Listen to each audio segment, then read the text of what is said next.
बिस्मिल्लाहिर्रहमानिर्रहीम। मैं हूं आपका टैक्समैन तारिक तुनियो।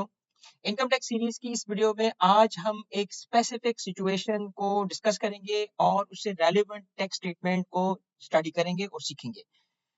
समटाइम्स ये इशू अराइज होता है कि वेरियस कॉर्पोरेट एंटिटीज में डायरेक्टर्स इंटरेस्ट फ्री लोन दे रहे होते हैं टू द कंपनी। कंपनी से लोन की बात हम नहीं करें, कंपनी से लोन रिसीव होने की बात एक अलग सिचुएशन है, बट कंपनी को लोन दिया जाता है।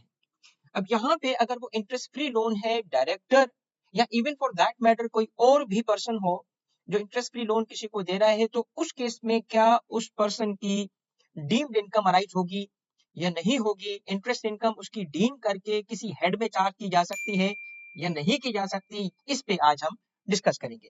सबसे पहले इंटरेस्ट इनकम की कुछ बेसिक चीजों को हम समझते हैं। इंटरेस्ट इनकम को इनकम टैक्स ऑर्डिनेंस नॉर्मली जो वर्ड इस्तेमाल करता है वो है प्रॉफिट या प्रॉफिट ऑन डेट। अगर आप देखें तो प्रॉफिट ऑन डेट की इनकम को इनकम टैक्स ऑर्डिनेंस ने वेरियस हेड्स में डील किया है। सबसे पहले आए तो इनकम फ्रॉम बिजनेस में इसे टैक्स किया गया है किस केस में? जब अगर एक पर्सन की इनकम ही इंटरेस्ट इनकम कमाना हो, जैसे बैंक या फाइनेंशियल इंस्टीट्यूशंस, तो इस किस्म के इंटरेस्ट को बिजनेस इनकम में टैक्स किया गया है। इसके अलावा अगर आप आए तो कुछ केसेस ऐसे हैं जिन केसेस में इस इनकम को इवन एफटीआर बनाया गया है। ठीक है, FTR income final tax regime में कवर किया जाता है। और जो तीसरी ट्रीटमेंट है वो है इनकम फ्रॉम अदर सोर्सेज की। इनकम फ्रॉम अदर सोर्स, जो इनकम किसी भी हेड में कवर नहीं होती, उसे इनकम फ्रॉम अदर सोर्स में टैक्स किया जाता है। तो अगर हम जिस केस को हम स्टडी कर रहे हैं वो ये है कि अगर किसी की इनकम ही बिजनेस यानी इंटरेस्ट इनकम ही बिजनेस से आ रही है, उसका काम ही इंटरेस्ट इनकम कमाना है, तो बिजनेस में टैक्स किया गया। और अगर उसका काम कुछ और है मगर वो इंटरेस्ट की इनकम भी रिसीव कर रहा है, तो इनकम फ्रॉम अदर सोर्स में इसको टैक्स किया जाता है। ये उस वक्त होगा जब वो income under the law income tax ordinance उसे एफटीआर में कवर ना कर रहा हो। अगर वो एफटीआर में कवर कर देगा तो फिर उस केस में वो किसी भी हेड में चार्ज नहीं होती। अब हम आते हैं इस केस की तरफ स्पेसिफिकली कि व्हाट इफ के इंटरेस्ट फ्री लोन दिया जाए किसी पर्सन को या डायरेक्टर की तरफ से वो इंटरेस्ट फ्री लोन दिया जाए कंपनी को जिसमें इंटरेस्ट चार्ज नहीं हो रहा। तो पहली बात यह है कि इस किस्म के लोगों के से डायरेक्टर की ये बिजनेस इनकम नहीं होती, क्योंकि उनका काम उनका बिजनेस ये इंटरेस्ट इनकम कमाना नहीं है। तो पहली बात क्या हुई, हमारा केस जिस हेड से पर्टेन कर रहा है वो इनकम फ्रॉम अदर सोर्स है।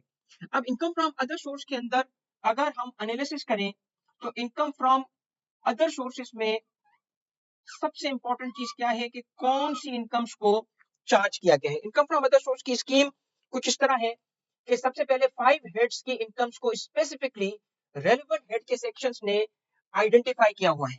सेक्शन 12 ने स्पेसिफिकली बताया कि salary received by an employee जो एम्प्लॉयमेंट से होगी वो चार्ज होगी। इसी तरीके से प्रॉपर्टी की इनकम, रेंटल इनकम होगी जो सेक्शन 15 ने बताया कि फ्रॉम लैंड और बिल्डिंग के रेंट से उसको चार्ज किया जाता है, और उसमें एक आध डीम्ड इनकम भी आ जाती है।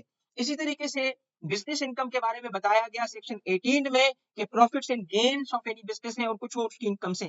कैपिटल गेन में फिर कैपिटल एसेट और सिक्योरिटी के डिस्पोजल को 37 और 37A ने कहा। मगर जो स्पेसिफिकली टैक्स करने के बाद अगर कोई इनकम होगी जो फर्स्ट 4 हेड्स में नहीं आती, तो उस केस में उसे इनकम फ्रॉम अदर सोर्स में चार्ज किया जाता है। इनकम फ्रॉम अदर सोर्स में आने के लिए सबसे इंपॉर्टेंट बात क्या है कि वो किसी और हेड में कवर ना हुई हो, not covered under first 4 heads. क्योंकि अगर वो स्पेसिफिकली फर्स्ट 4 हेड्स में इनकम कवर हो चुकी है तो वही टैक्स होगी, इनकम फ्रॉम अदर सोर्स में नहीं होगी। फिर इनकम फ्रॉम अदर सोर्स के लिए एक इलस्ट्रेटिव लिस्ट भी मौजूद है, यानी कि वो लिस्ट इलस्ट्रेटिव है, एग्जॉस्टिव नहीं है, जो कि बताता है सेक्शन 39 कि ये incomes income from other source में टैक्स होंगी। मगर फिर इनकम फ्रॉम अदर सोर्स हमें जब बेसिस ऑफ चार्ज देता है तो बेसिस ऑफ चार्ज में लिखा है सिर्फ और सिर्फ एक वर्ड, और वो वर्ड क्या है? इनकम। वहां नोट करने की बात यह है कि section 39 income from other source का प्रॉफिट्स एंड गेन्स नहीं लिखता, इनकम या गेन नहीं लिखता। जैसे सेक्शन 18 ने लिखा, जैसे सेक्शन 37 ने लिखा, स्पेसिफाई कर दिया। क्या लिखा? सेक्शन 37 ने गेन को कवर किया गया। इसी तरीके से सेक्शन 18 ने प्रॉफिट्स एंड गेन लिखा। तो हर हेड के अंदर स्पेसिफिकेशन मौजूद है। पॉइंट टू अंडरस्टैंड इज कि सिर्फ इनकम को चार्ज किया गया है इनकम फ्रॉम अदर सोर्स के अंदर, और वो भी उस वक्त जब वो रिसीव्ड हो। और रिसीट ऑफ इनकम एक कॉन्सेप्ट है इनकम टैक्स ऑर्डिनेंस का, जिसे सेक्शन 69 ने स्पेसिफिकली कवर किया है और बताया है कि इनकम रिसीव 3 सिचुएशंस में होगी, 3 केसेस में होगी। और वो केसेस क्या है कि जब वो इनकम एक्चुअली रिसीव्ड हो,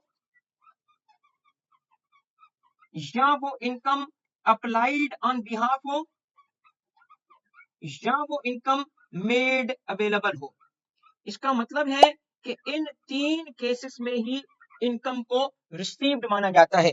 और अब कंक्लूडिंग बात की तरफ हम आ रहे कि अगर किसी केस के अंदर लोन दिया गया और लोन पे इंटरेस्ट चार्ज नहीं किया गया, तो क्या ये ट्रांजैक्शन लीगल है? किसी कानून ने, चाहे इनकम टैक्स लॉ हो, चाहे कोई और लॉ हो, कॉर्पोरेट लॉ हो, बिजनेस लॉ हो, मर्केंटाइल लॉज हो, क्या कोई लॉ इसको इलीगल करार देता है? जवाब है नहीं। ये बिल्कुल परफेक्टली बिजनेस और कमर्शियल ट्रांजैक्शन है। ऐसा मुमकिन है, इंटरेस्ट फ्री लोन दिया जाना चाहिए, दिया जा सकता है। हमारी शरीयत के करीब तरीन यही है कि इंटरेस्ट फ्री होनी चाहिए चीजें। मगर अब सवाल ये है कि जब हमने इंटरेस्ट चार्ज ही नहीं किया, तो क्या वो इंटरेस्ट हम जो रिसीव ही नहीं कर रहे, एग्जिस्ट ही नहीं कर रहा, तो इनकम टैक्स की पूरी स्कीम को हमने सामने रखा।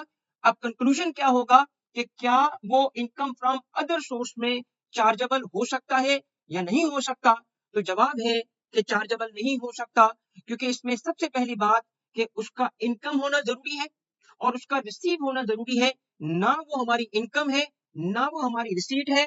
अब एक ही रास्ता इस किस्म की चीज को टैक्स करने के लिए था, और वो क्या था कि अगर इनकम टैक्स लॉ इसे हमारे लिए स्पेसिफिकली डीम्ड इनकम बना देता और इनकम फ्रॉम अदर सोर्स के सेक्शन में इसे लिख देता। कहां लिखता? सेक्शन 39 में लिखता। तो इस केस में हमारे लिए पॉसिबिलिटी थी कि इस पे टैक्स हमें देना पड़ सकता था। मगर वो कब हो सकता था?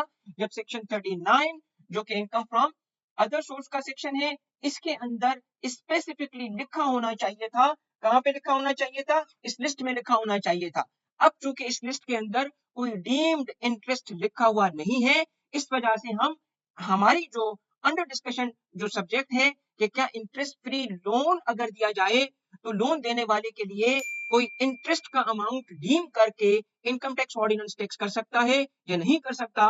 तो नतीजा हमने ये निकाला कि ये टैक्स नहीं हो सकता, और इस किस्म की ट्रांजैक्शन को अगर टैक्स किया जाएगा तो सेक्शन 39 और इनकम टैक्स ऑर्डिनेंस की पूरी स्कीम इसे सपोर्ट नहीं करती। Thank you very much for watching.